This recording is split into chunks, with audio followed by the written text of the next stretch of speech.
परिचय। सुनीता, क्या तुम इस जीव का नाम बता सकती हो?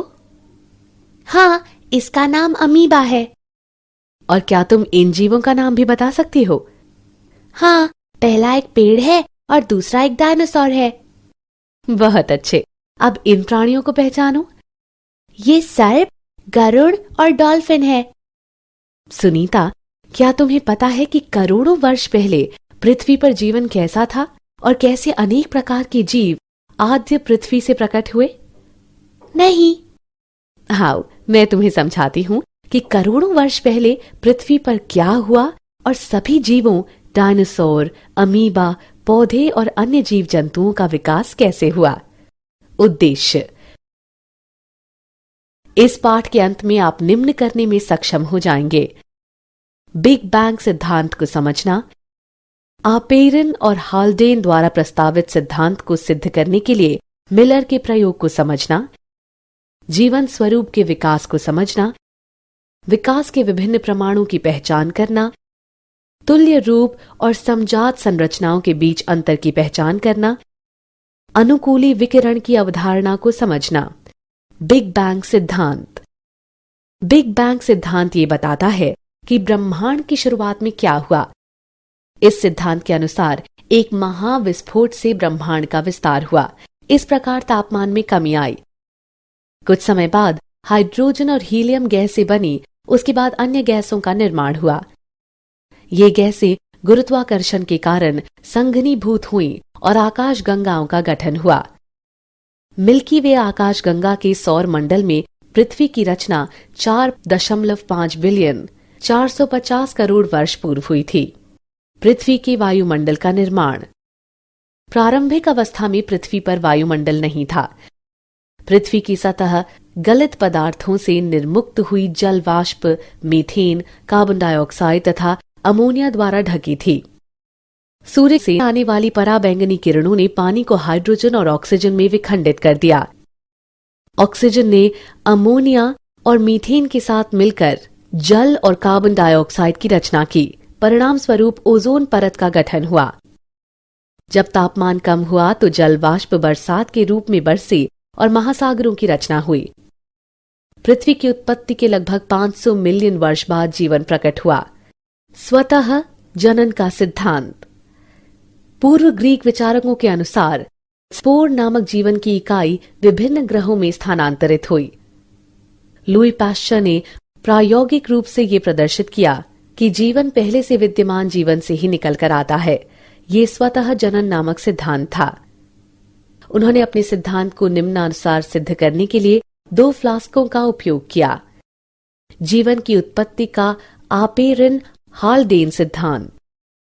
आपेरन और हाल्डेन के अनुसार रासायनिक विकास के बाद जीवन का निर्माण हुआ। जीवन का विकास महासागरों में हुआ जब वायुमंडल में H2, H2O, NH3, CH4 और CO2 की कमी थी, लेकिन मुक्त O2 नहीं थी। कार्बनिक यौगिक पराबैंगनी प्रकाश ऊर्जा द्वारा गैर जैविक रूप में संश्लेषित किए गए। बिना मुक्त O2 के उनका ऑक्सीकरण किया गया। ये कार्बनिक अणु स्थिर होकर गर्म तनु शोरबे में संचित हो गए। इन अणुओं ने नष्ट होने से बचने के लिए अपने चारों ओर एक झिल्ली का निर्माण किया।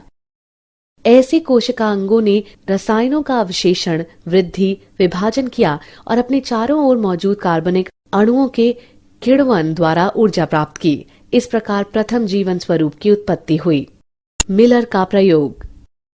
1953 में S.L. मिलर ने प्रयोगशाला में पृथ्वी की प्रारंभिक दशाओं के समान परिस्थितियां पैदा की।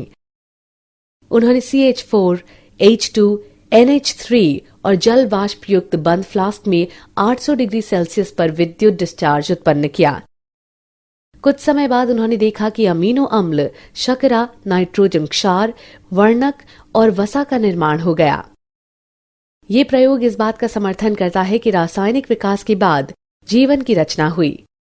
विशेष सृष्टि का सिद्धांत। पारंपरिक धार्मिक साहित्य के अनुसार विशेष सृष्टि के सिद्धांत के 3 संकेतार्थ हैं। वो सभी जीव जिन्हें हम आज देखते हैं ऐसे ही सर्जित हुए होंगे। उत्पत्ति के समय से ही ये जैव विविधता थी और भविष्य में भी ऐसी ही रहेगी। पृथ्वी लगभग 4000 वर्ष प्राचीन है। जीवन स्वरूप के विकास पर चार्ल्स डार्विन का सिद्धांत। चार्ल्स डार्विन ने निष्कर्ष निकाला कि विद्यमान सजीव कामोवेश आपस में समानताएं तो रखते ही हैं, बल्कि उन जीव रूपों में भी समानता रखते हैं जो करोड़ों वर्ष पूर्व के समय विद्यमान थीं। उन्होंने बताया कि प्रत्येक जीव संख्या के लक्षणों में विभिन्नता निहित होती है, जो कुछ जीवों को प्राकृतिक दशाओं में अच्छी तरह से जीवित रहने में सक्षम बनाती है। इसे उपयुक्तता के रूप में जाना जाता है।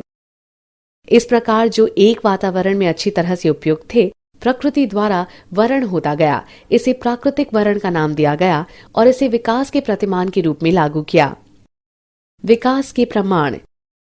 पृथ्वी पर जीवन स्वरूप के विकास के समर्थन में प्रमाण जीवाश्म के अध्ययन तथा विभिन्न जीवन स्वरूपों की तुलनात्मक शारीरिकी और आकारिकी से सामने आए। जीवाश्म। जीवाश्म चट्टानों में पाए जाने वाले जीवन स्वरूपों के कठोर भागों के अवशेष हैं। जीवाश्म युक्त विभिन्न आयु की चट्टानों की तलछट के अध्ययन से ये पता चलता है कि समय समय पर जीवन के रूप बदलते रहते हैं और कुछ जीवन रूप विशेष भूवैज्ञानिक काल तक ही सीमित रहे। ऐसे प्रमाण पुराजीवी प्रमाण कहलाते हैं। समजात संरचनाएं। जब समान संरचनाएं विभिन्न जरूरतों के अनुकूलन के कारण भिन्न भिन्न दिशाओं के साथ विकसित होती हैं, तो ये अपसारी विकास कहलाता है। ऐसी संरचनाएं समजात संरचनाएं कहलाती हैं। उदाहरण बोगनविलिया एवं क्यूकरबिटा के क्रमशः कांटे एवं प्रतान। तुल्य रूप संरचनाएं। जब विभिन्न संरचनाएं समान कार्यों के लिए विकसित होती हैं, तो ये अभिसारी विकास कहलाता है। ऐसी संरचनाएं शरीर विज्ञान की दृष्टि से असमान होती हैं, भले ही उनके कार्यकलाप समान हो। ये तुल्य रूप संरचनाएं कहलाती हैं। उदाहरण पेंगुइन और डॉल्फिन मछलियों के पक्ष। अनुकूली विकिरण। एक विशेष भूभौगोलिक क्षेत्र में विभिन्न प्रजातियों के विकास का प्रक्रम एक बिंदु से शुरू होकर अन्य भूभौगोलिक क्षेत्रों तक प्रसारित होने को अनुकूली विकिरण कहते हैं। उदाहरण 1. गैलापागो द्वीप की डार्विन फिंच। 2. ऑस्ट्रेलियाई मार्सुपियल। क्या आप जानते हैं? विकासात्मक अनुवांशिकी, जीवाश्मिकी और विकास परक विकासात्मक जीव विज्ञानी की उन्नति से ये पता चलता है कि प्रजनक प्रकर्मों और जंतुओं में कोशिका प्रकार विनिर्देश तंत्रों के कारण अनेक संरचनाएं स्वतंत्र रूप से विकसित होती हैं, न कि पहले से मौजूद जीवन रूपों से। सारांश। आइए हमने जो कुछ सीखा है उसे संक्षेप में दोहराएं। अधिकतर वैज्ञानिक रासायनिक विकास में विश्वास रखते हैं, अर्थात जैव अणुओं के गठन के बाद जीवन का प्रथम कोशिकीय रूप प्रकट हुआ। चार्ल्स डार्विन ने निष्कर्ष निकाला कि विद्यमान सजीव कमोवेश आपस में समानताएं तो रखते ही हैं, बल्कि उन जीव रूपों में भी समानताएं रखते हैं जो करोड़ों वर्ष पूर्व के समय विद्यमान थीं। जीवाश्म चट्टानों में पाए जाने वाले जीवन स्वरूपों के कठोर भागों के अवशेष हैं। समान संरचनाएं जो भिन्न भिन्न कार्य करती हैं, समजात संरचनाएं कहलाती हैं।